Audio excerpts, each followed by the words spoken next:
By way of introduction, I'm Marc Applebaum, and for more than 3 decades, I've been engaged both personally and as a scholar with the Sufism shaped by Ibn Arabi and his inheritors on the one hand, and with phenomenological philosophy and psychology on the other.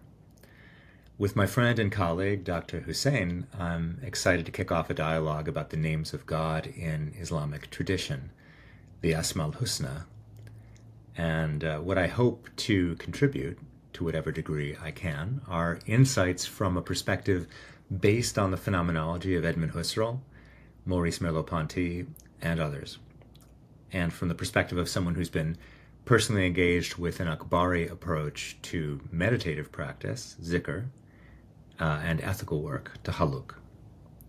When I say Akbari, I'm referring to the stream in Sufism shaped by Ibn al-Arabi. So as we know, Islamic tradition, like Jewish tradition, doesn't envision the pursuit of a spiritual path as a monastic withdrawal from life in the world. And this is true even while the spiritual seeker is called to free themselves from being overly embroiled and enmeshed in the concerns of what's right in front of their face in daily life. This is the way that I understand the word dunya in Arabic, by the way. So what's privileged instead is remembering what's most important, what Paul Tillich called one's ultimate concern. And it's the Arabic word for remembrance, dhikr. That's perhaps the word best translated as meditation or mindfulness. As we know, classically, Sufism doesn't envision meditative practice as a standalone discipline. Sufism is as much or maybe even more focused on ethical character refinement, which means that it's focused on striving to reform one's relational life in this world and the ethics of relating simultaneously to one's Lord and to one's fellow humans.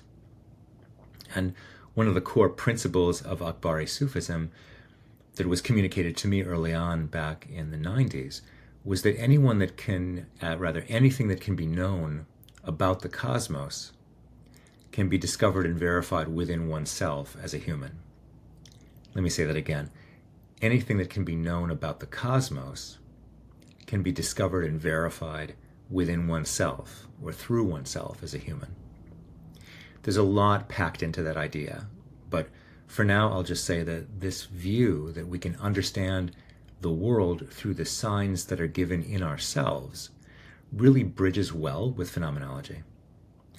So something that you can expect from me is that when I'm talking about ontological principles, I'll often try to illustrate them with embodied human examples. Now, I'll say a few words about phenomenology. Phenomenology is a more than century-old tradition in philosophy and later in psychology, founded by Edmund Husserl.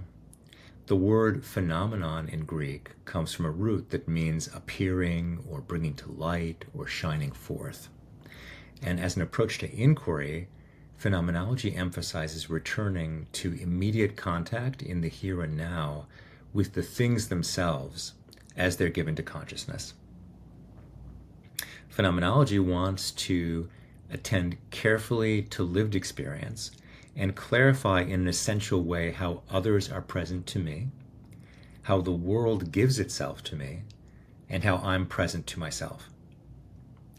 In order to carefully investigate the meaningful experiential quality of these presences, one seeks to recognize and suspend one's assumptions, theories, and especially any dogmatic assumptions or fixed expectations about who or what we encounter, to investigate what's present just the way it is, within whatever limits it's present to us, so that we're not trapped in the bubble of our own prejudgments, but open to seeing as freshly as possible. And that's true whether we're investigating an experience of our own or someone else's report of their own experience. So when one is reflecting phenomenologically on an experience, one is setting aside prejudgments, whether theological, philosophical, scientific, etc., in order to be fully available to the way an experience shows itself. We then seek to describe that showing and to discover its nuances and already implicit meaningfulness. In other words, we're suspending any premature jumping to try to fit an experience into an already existing doctrine, and we set aside any effort to try to use a theory to explain why something is the way it is. And in fact, this is analogous in theological terms to breaking any conceptual idols that we might have in order to be fully present to what's given. And actually, in one of the classic texts about the names of God that we're going to be talking about, the 13th century Sufi Afif al-Din Tilimsani cautions his reader not to mistake the name for the named. And he wrote, I'll quote, "Do not become so engrossed in the meanings of the names that you become absent from the named." So, for example, consider, if I want to know a friend intimately, of course I need to drop any preconceptions I have about him in order to continue to get to know who he is right now. And my dropping my own preconceptions also allows him to continue to become himself. So from the perspective of Sufism, how much more so would this be true in relation to the divine, about whom we're told from a Quranic perspective, every day he's on another affair. So, in my own way, I'm in continuity with that perspective. Now, next, I want to say a few words about how the names are relevant for me. I think one guiding principle in the Sufism of Ibn al-Arabi and his inheritors is that for them, the purpose of spiritual practice and spiritual wayfaring is not to cultivate altered states or exalted spiritual stations.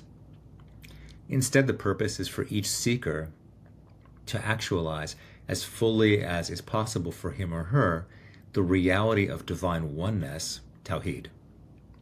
In other words, to know oneself as a unique point of manifestation for that oneness, and as a human, to be fully disposable to the actualizing through spiritual wayfaring of one's own actions, qualities, and essence, or selfhood, as fully as possible so that they can be expressed in relation to one's fellow humans. And for those who aren't familiar with Ibn al-Arabi, his most widely known work in translation is the Fusus al-Hikam. That word begins with a description of how the real, al-Haq, one of the Quranic names most used by Ibn al-Arabi, the real loved to be known and created human being as a mirror through which to know himself.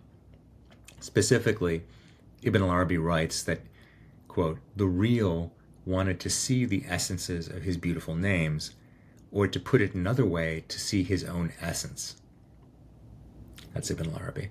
So from that perspective, each person is a unique locus, a unique place in and through which God wants to know himself, to see himself. And you could say that he sees himself through the manifestation of his names through that human, to the degree that that person turns back toward his or her source with increasing awakeness, meaning being increasingly disposable to the manifestation of those attributes in their proper place and time.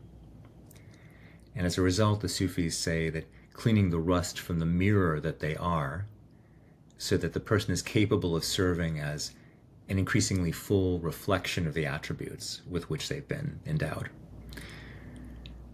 So, mystical traditions, whether Islamic or other, make experiential claims, for example, to marifa, meaning knowledge by presential, personal acquaintance, in contrast to merely conceptual knowing or imitation.